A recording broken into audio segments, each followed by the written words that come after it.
Sudah siap belajar anak-anak? Sudah, Ibu. Oke, mulai ya. Assalamualaikum warahmatullahi wabarakatuh. Waalaikumsalam warahmatullahi wabarakatuh. Selamat pagi anak-anak. Selamat pagi, Ibu. Apa kabar semuanya? Alhamdulillah, luar biasa. Allahu Akbar. Oke anak-anak, sebelum kita buka pelajaran pada pagi hari ini, hendaknya kita berdoa bersama-sama. Berdoanya di dalam hati ya. Oke, ketua kelas minta tolong berdoa. Mari teman-teman, sebelum belajar kita berdoa. Berdoa mulai. Doa selesai. Oke, alhamdulillah kita sudah berdoa ya. Sekarang ibu minta tolong anak-anak coba tengok kanan kirinya. Apakah temannya hadir semua? Hadir semua, Ibu. Alhamdulillah hadir semuanya ya.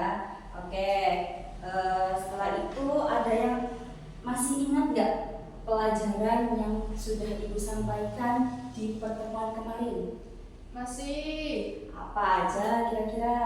Kemarin tentang hukum menikah. Oke, ada hukum menikah, terus ada pengertian nikahnya dan Quran suratnya, itu dalilnya ya. Dalilnya dalam Quran surat apa anak-anak? Quran surat Ar-Rum, Ibu. Ayat berapa? Ayat 21. Oke, ayat 21. Hukumnya ada apa aja? Ada wajib, ada sunnah, mubah, makruh dan haram. haram. Oke, itu pelajaran yang minggu kemarin kita pelajari. Ada yang tahu apakah hari ini ibu mau menjelaskan tentang apa? Ada. Tentang apa? Ada yang tahu? Emang udah belajar dari malam? Sudah ya? Sudah dong. Tentang apa? Tentang Ketentuan pernikahan dalam Islam. Nah, ketika kita akan menikah, berarti sepertinya kayak seperti contohnya seperti kita ingin membangun rumah. Berarti apa aja yang harus disiapkan? Bahan-bahannya yang kokoh, terus fondasinya yang kuat agar rumah tangga tersebut atau agar rumah tersebut kuat, tidak tergoyahkan oleh badai apapun ya. Nah, terus ini dari ketentuan pernikahan ini ada syaratnya, ada syarat pernikahan, terus ada rukun pernikahannya juga. Nah, rukunnya kira-kira ada yang tahu nggak?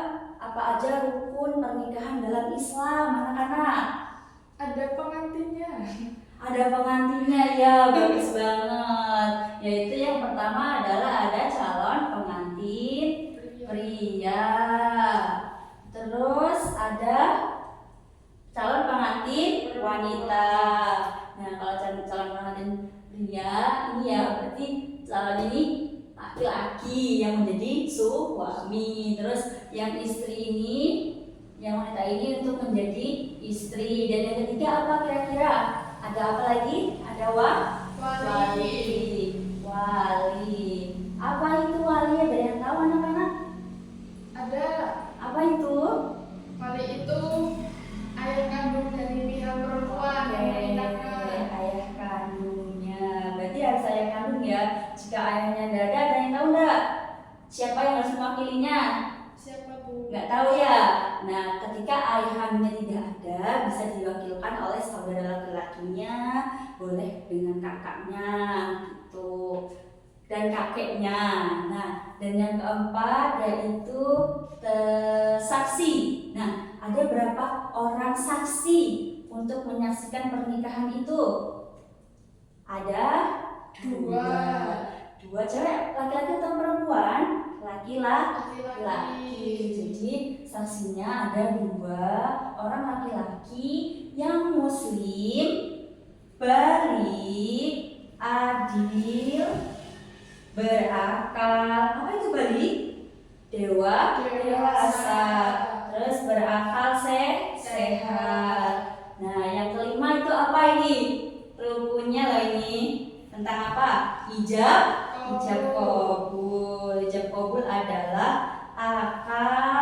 yang dilakukan oleh calon pengantin pria dengan wali di dalam prosesi pernikahan. Udah ada yang tahu jadi apa aja? Dari 5. Ada calon pengantin pria, wanita, wali, saksi, dan ijab kabul. Nah, setelah itu ada syaratnya. Syaratnya apa aja, anak-anak? Ada banyak ya. Nah, yang pertama yaitu muslim.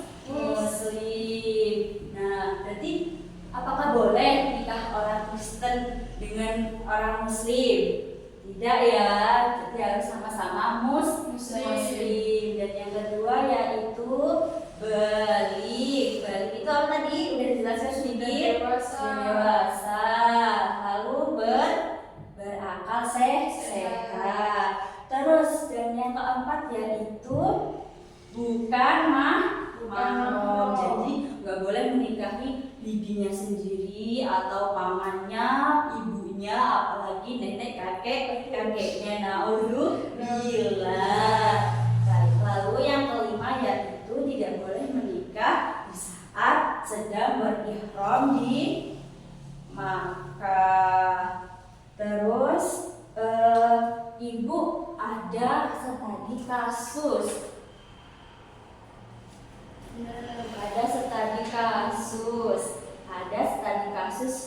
Ada dua studi kasus yang ibu kasih kepada kalian. Jadi nanti dibagi menjadi 2 kelompok.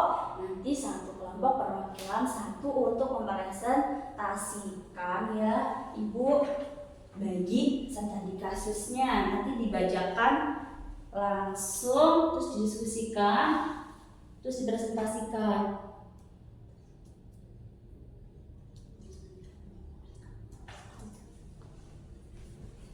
Oke, ibu kasih waktu 5 detik ya.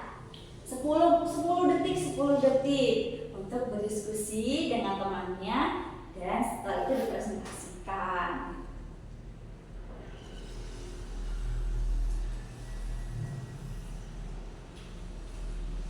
Oke, bisa dibacakan studi kasusnya apa, lalu apa ini hasil dari diskusi kalian. Bisa dibacakan ya, Mbak Dila? Ya Bu, dari kelompok 1. Ya.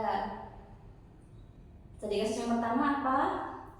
Kasusnya seorang laki-laki bernama Andi ingin menikahi seorang perempuan bernama Fitri. Ya. Fitri setuju, namun ayah kandungnya tidak menyetujui pernikahan tersebut karena alasan pribadi. Kemudian Fitri meminta pamannya sebagai wali nikah dan melaksanakan akad nikah hanya dengan kehadiran pamannya dan 1 orang saksi. Apakah sah atau tidak kira-kira? Tidak sah, Bu. Karena alasannya dalam Islam itu wali nikah utama bagi perempuan adalah ayah kandungnya. Jika ayah kandung masih hidup dan memenuhi syarat seperti yang Ibu jelaskan tadi, muslim, balik, berakal, adil, maka dia adalah wali yang sah. Wali tidak boleh diganti tanpa alasan syar'i. karena itu kan tadi sanksinya cuma hanya 1 ya, jadi tidak sah. Lalu setelah itu diskusi yang kelompok 2. Apa tanggapan dari kelompok 2? Coba bisa dipresentasikan ya.